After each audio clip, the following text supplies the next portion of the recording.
What have I done? 5 weeks ago I brought home my first Speedway bike, but now it's no longer a Speedway bike. Every single bolt that holds this machine together, outside of the engine for anybody ready to stick that in the comments, has been removed. The bike has been completely deconstructed and the goal is to put it all back together knowing that all the corrosion and damaged parts have been repaired or replaced. In this video I'm going to show you how we took the bike apart and stripped it down. I've had a few people get in touch and mention bits that I've missed out. I'm only 5 weeks into learning how these machines work. Absolutely everything will be covered, but I need to learn it first. I know there's way more to a carb than just reseating the float pin and giving it a bit of a clean, but the more technical, challenging and stuff that requires more knowledge will come later on in the series. What's most important is that I'm not overloading the viewer with over technical mumbo jumbo. The goal is to try and keep things as simple as possible and just describe what I'm learning. From what I've learned so far, there's a load of different ways to achieving something mechanically. And the reason nobody with experience has ever done anything like this before is because they're afraid of their way being criticised, just because it's different. I want to learn every way of doing everything, but we're only at the beginning of the journey, and it's going to take some time.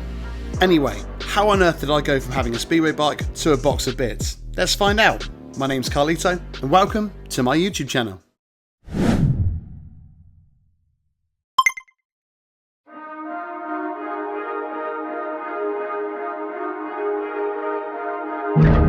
Now the carb is working correctly, it's time to strip the bike down to the bare bones and start again.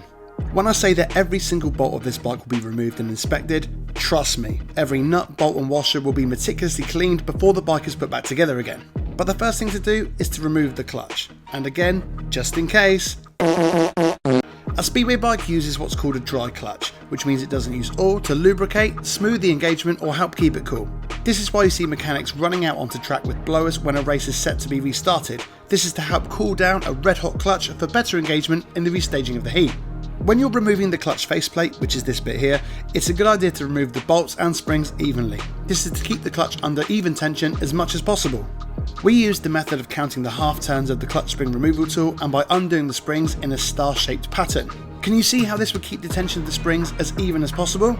You can get a special tool for removing the clutch springs, but using a large flat-headed screwdriver is okay if you're careful. The next step was to remove the clutch guard. One thing I didn't know was that these guards come in all different sizes, depending on how many links are on the chain beneath it. Mine was a 66 link chain, so I needed a 66 link chain guard. When the guard's removed, you can clearly see the primary chain.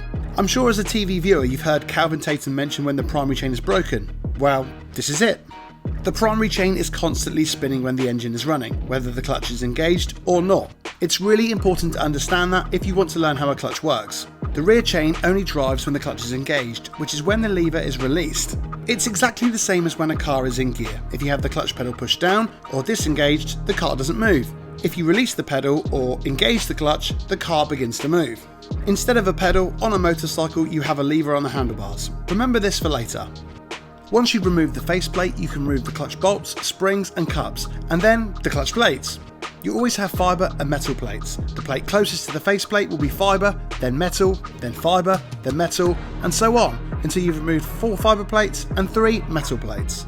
The next part is to remove the clutch mushroom, which will always have some sort of foam attached to it. The mushroom is pushed by the push rod, which is pushed by the countershaft lever arm on the opposite side, which allows space between the plates and prevents the bike from driving forwards. Here you can see where the primary chain is attached to the clutch basket, which like the primary chain is always spinning. When you release the lever and engage the clutch, all the plates bind together with friction and transfer rotary power from the spinning clutch basket to these teeth here in the centre. So, what do you think is attached to the back of these teeth? If you guessed more teeth attaching to the rear chain, you're correct. The clutch is basically just a junction that allows you to control how much energy is transferred from the engine to the rear wheel.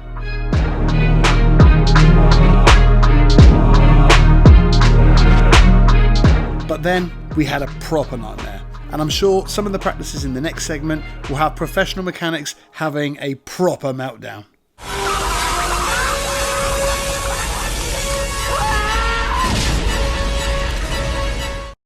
I think it's safe to say that the clutch basket hadn't been removed for quite a long time, and since Eric had only brought the essentials with him, we had to improvise a little. So rather than show you what we did, I think it's probably better for me to show you what not to do when you come to remove your clutch basket. With my top 3 things not to copy.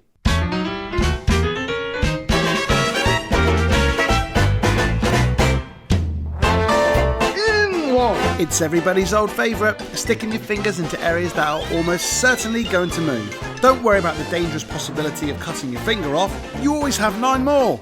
Stopping the tool from slipping off of the clutch basket is the priority here. Why hold the clutch removal tool yourself when you can just ram a tyre iron into the engine plates and let that hold it for you? Yes, the tyre iron may slip and cause you to faceplant the floor when the clutch spins, but it's all part of the fun! And Bully's special prize! The Temu Mechanic Triple Threat. Fingers at risk of being chopped off in the clutch basket, tool being poorly held by the engine plates, and my next door neighbour's washing line being used as a breaker bar. These are just a handful of things for you not to do on your machine.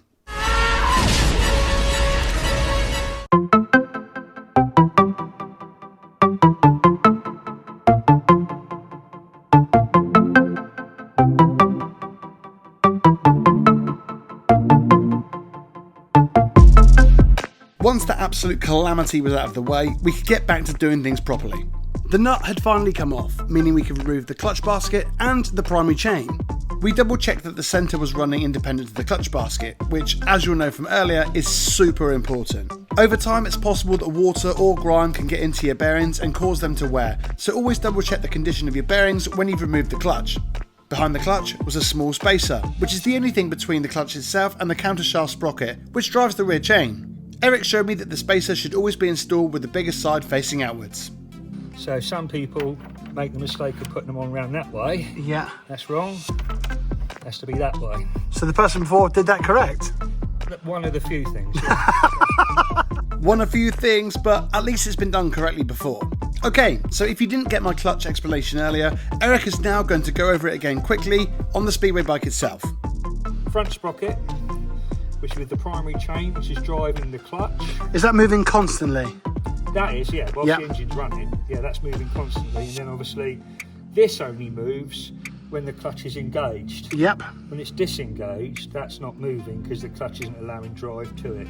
Gotcha. So then that's obviously why the back wheel's not going round and one thing and another like. And once that was off, the complete clutch assembly was removed.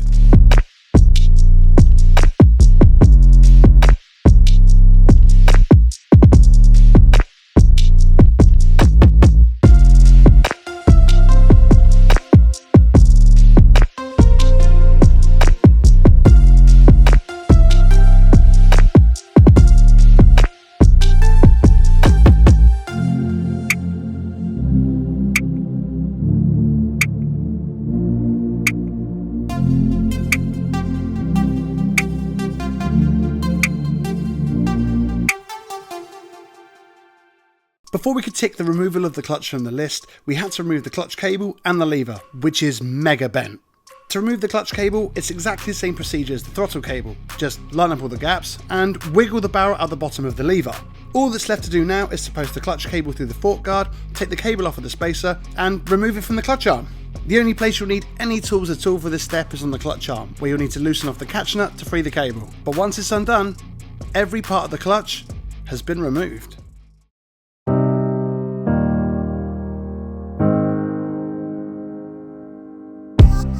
Five weeks ago, at the time of editing this video, I didn't have the slightest idea of where to even start with this bike. But slowly, I'm learning. It's not pretty and it's not perfect, but honestly, working on this bike put such a big smile on my face. If you guys are getting a fraction of the enjoyment from watching as I'm making these videos, then it's mission accomplished. I cannot thank you all enough for subscribing, commenting and clicking the thumbs up button on all of my videos. It took me a year to grow from 0 to 1,000 subscribers and then just 3 months to go from 1,000 to 2,500, which we hit this week. The feeling of seeing these numbers grow week on week, knowing that you're all supporting me and my dream, it's the best feeling in the world. I hope you all have an amazing week ahead and I'll see you guys in the next one.